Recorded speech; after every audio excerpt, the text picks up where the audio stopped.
Check this shit out. Let's concede that as great as the Nintendo Entertainment System was, its games were not exactly flawless. Many of the most recognizable characters and gaming franchises first appeared on the NES, and the console's success helped launch Nintendo into a worldwide video game behemoth. But for sure, many of these games can feel a bit rough by modern standards, full of glitches, slow pacing, poor translation, and an often insane difficulty affectionately referred to as NES hard. But what's worse than what we can describe as just the general standard for 8-bit titles back in the day is that certain games had items or mechanics that just did not work. Almost all of these could be avoided or conquered with hours of persistence, but the simple fact is that they simply did not do what they were designed for.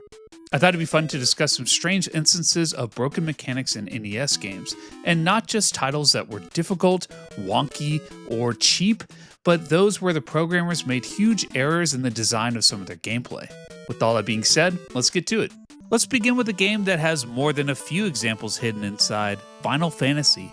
Yes, the very first entry into the series that never understood the meaning of the word final had a number of odd glitches which made certain magics useless.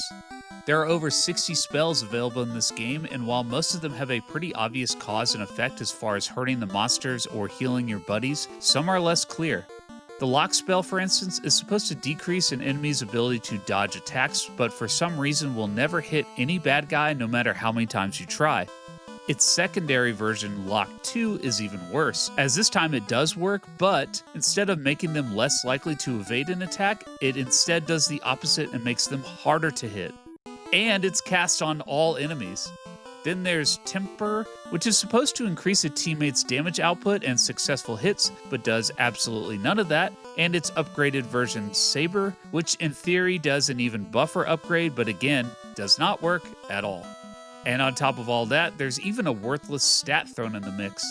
Yeah, the intelligence of your character is in theory meant to influence the power and effectiveness of your magic, but whether you're level 1 or level 1000, intelligence has no effect whatsoever. I don't get it. I mean, these seem like easy things to test in the development of the game. What gives? And I gotta say, as a kid, would I have even noticed that these spells didn't work, or that my intelligence wasn't improving my magic attacks? I mean, there's not really a ton of information on screen to tell you how effective some status-based spells are, so for all I knew, these were going exactly as planned. Only today, with the breadth of knowledge that is the internet, do I have Final Fantasy sleuths at the ready to tell me my childhood was a lie. Here's a game I love talking about for the most random reasons: Werewolf: The Last Warrior. This is a prime example of a title that should be one of the all-time greats. The graphics are excellent, the setting and atmosphere are perfect, the enemies are rad-looking, the soundtrack is killer, and your main character is a werewolf with blades instead of hands. How can it possibly get more badass than that?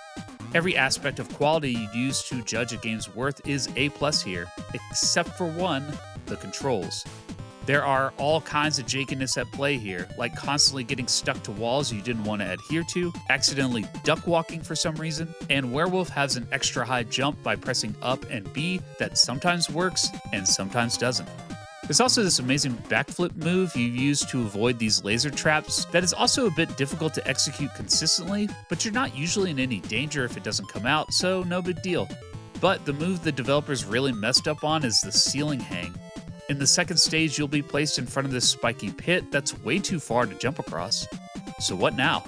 Well, if you're in werewolf form and you jump and then press up and A at the same time, you will latch onto the ceiling and then use it to climb over the pit.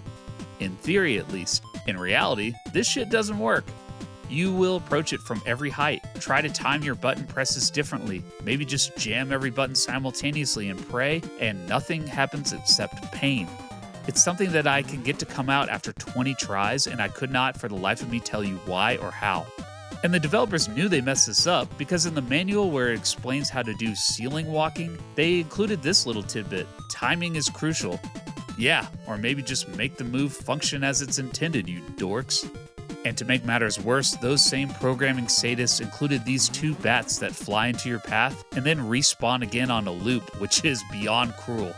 Like, this is the first time you've ever had a chance to try out this move, and you can barely get an attempt off before getting knocked around by these wings of doom. I couldn't tell you how many times I finally latched on just to immediately get knocked back down again. Thankfully, there aren't any other instances where you need to do the ceiling hang the rest of the game, but you'd be forgiven for getting to this section and noping out of here real quick. Another title that really boils the blood is Strider. If you've never played the NES Strider, it is a completely different experience than the more famous Sega Genesis version, going for a more Metroid-style discovery to open paths approach than a straightforward action platformer. It very much looks and feels like a cousin to another Capcom title that mixed genres, Bionic Commando. Like Werewolf: The Last Warrior, everything you're looking for in a game is here in Strider, from graphics to music to level design, except that there is one crucial fault here, which is that in the second stage you'll explore the inside of an Egyptian pyramid, and everything's going great until you get to a place where it's too high to jump. Well, the manual details a triangle jump. That sounds like it works the same way as Ryu's wall jump does in Ninja Gaiden, so let's try that. Maybe this isn't the place to use it. Well, having looked this up, this is exactly what's required here, and good lord, this shit is broken. I came back to this recently just to make sure I wasn't crazy, and yeah, it is just as impossible as I remember, requiring over 50 attempts on my part to pull off. And as you'll come to another spot where you'll have to do this at least twice in a row, needless to say, this is as far as I've ever made in this game. I've watched other playthroughs, and seemingly the Egypt stage is the only one where you need to use the triangle jump to progress, but there are few gaming experiences as infuriating as this, so like the ceiling hang issue in Werewolf, I wouldn't blame anyone for writing NES Strider off entirely. The YouTube channel Displaced Gamers did an excellent breakdown on Strider, and all 19 minutes of it are about the coding failure behind this wall jump. That is supreme dedication. They do a much better job of explaining the specifics behind this chicanery, so check that out. I'll link to it in the description. And sigh. Another one with similar issues is Legacy of the Wizard. If you've never played Legacy, it's an extremely interesting game where you control a family of 5 adventurers, each of whom has different abilities and can all utilize specific items.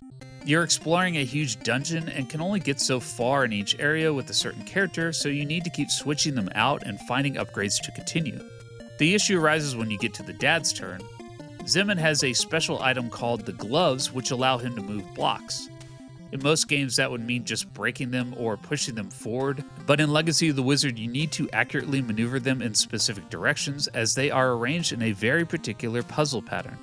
And I can't explain why, but I cannot control these things with any regularity. Sometimes they obey my commands, and sometimes they go wherever they please, and this wouldn't matter except that you have to move them perfectly to get by, no mistakes. You can start over by leaving the screen, but it never gets any easier, and unlike the single instances of jankiness found in Werewolf and Strider, here you have to run through multiple trials using the glove to move on. There's actually a whole section in the manual devoted entirely to the glove called Special Techniques, even though this is the only item covered. While it does an okay job explaining its use, my favorite line is this: it takes some practice, but is easily mastered. You must learn to use the gloves efficiently to win the game. Ain't that the truth? More than maybe any title I've played on the NES, I wanted to love Legacy of the Wizard the most. It's not even that impressive graphically, although the sheer size of the map here is something to marvel at, and everything else about the presentation is fine but nothing special. It's just that the idea behind this game of exploring a series of locations specific to different characters and their abilities that are then linked together as you discover new items is such a rad concept. It really makes you want to keep exploring and tagging in new family members to try out areas you think they're better suited for. But every time I play and run into Block World, I toss my controller in frustration and kick the can down the road for a couple years. One day I will conquer you, sweet prince. Another title in the same series as Legacy of the Wizard is Faxanadu, and as fellow YouTuber Hungry Goriya is an expert in all things related to the Dew, I asked her to chime in on this one. A game with a rather notorious flaw that's fooled NES lovers for years is Faxanadu.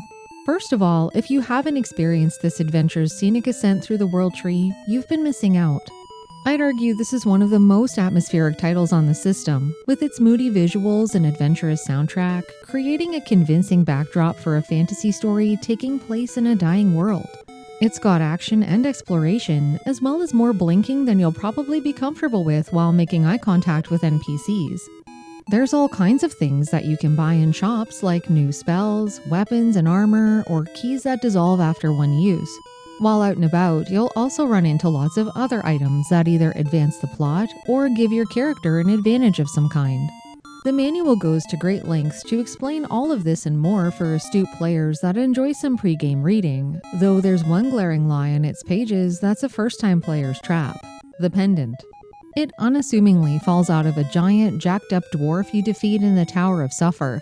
It's touted as something that's supposed to increase your attack strength while you carry it, but unfortunately, due to a programming error, picking up the pendant actually decreases how hard your weapon strikes an enemy.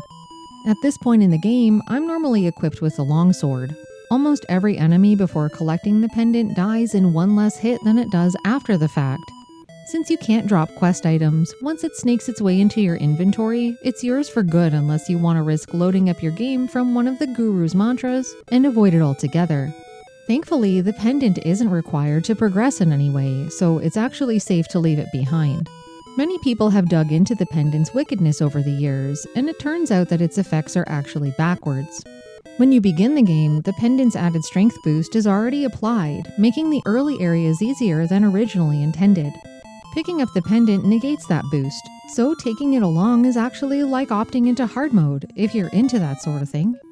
If you want more control over your playthrough, programming wizards out there have gone to great lengths to give Faxanadu players gifts like Game Genie codes that make the pendant work how it was meant to, or password editors to erase its effects if you change your mind after grabbing it. As a kid, I could always tell that something felt off after the Tower of Suffer, but could never quite put my finger on it.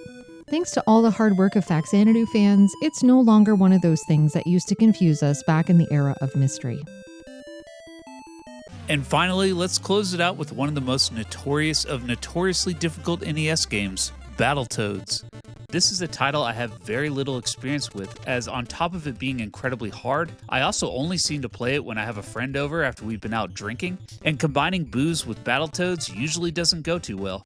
Regardless of your state of sobriety, this game is much more challenging as a co-op experience, as you and your amphibian bud can not only hit each other, leading to many unintentional deaths, but you also need to be perfectly in sync as the game goes on, as the platforming becomes more and more intense and demanding. I mean, I say that, but in 2-player I've never made it past the second stage, and solo I've never escaped the turbo tunnel. Well, I know there are wizards out there who spend years mastering this game, and it's from them that I learned exactly how impossible Battletoads is to beat in 2-player.